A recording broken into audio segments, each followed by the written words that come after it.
Free అన్న మాట వినబడితే చాలు చాలా మందికి అదొక ఆనందం. జేబు నిండా పైసలు ఉన్నా కానీ ఏడ ఫ్రీ వచ్చేదాన్ని అస్సలు ఇడిచిపెట్టరు.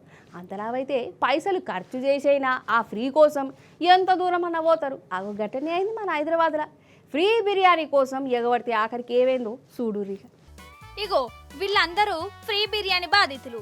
అగో చూడు రోడ్డునంతా ఎట్లా జామ్ చేసిర్రో, అంత ఆగమాగం చంద్రశేంద్ర.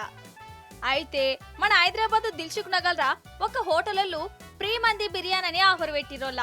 ఇక ఫ్రీ అనగానే ఎట్లా అనిపిస్తుంది. ఒక్కొక్కరు బైక్ల మీద బస్సులల్లా దూరంకెళ్ళి కూడా చిరుగ్గా ఫ్రీ కోసం.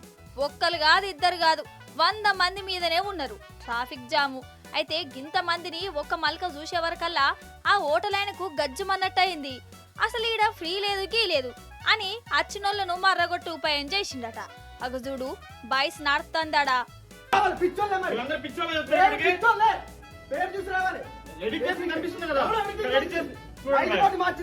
చూడండి మీకు స్క్రీన్ షాట్ కనిపిస్తుంది. జీ అని షేడ్ కనిపిస్తుంది కానీ వీళ్ళు దాన్ని జే చేసి జనాలందరినీ పిచ్చోలు చేస్తున్నారు.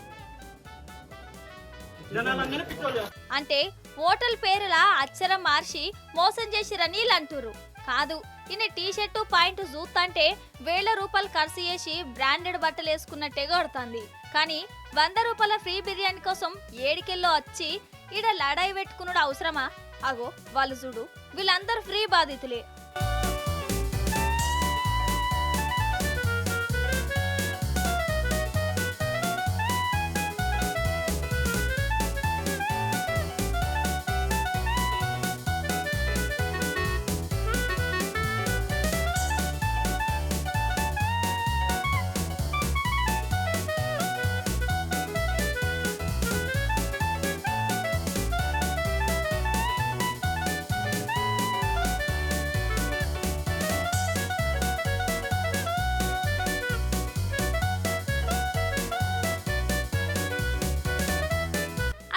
ఓటర్లను కాదు వీళ్ళనే అనాలనిపిస్తుంది.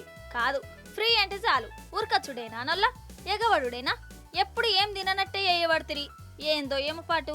ఇక లాస్ట్కు పోలీసులు వచ్చి ట్రాఫిక్ జామ్ అవుతుందని అక్కడోళ్ళను సాగదోలిర్రు. గిట్లా అయింది ఫ్రీ బిర్యానీ కథ.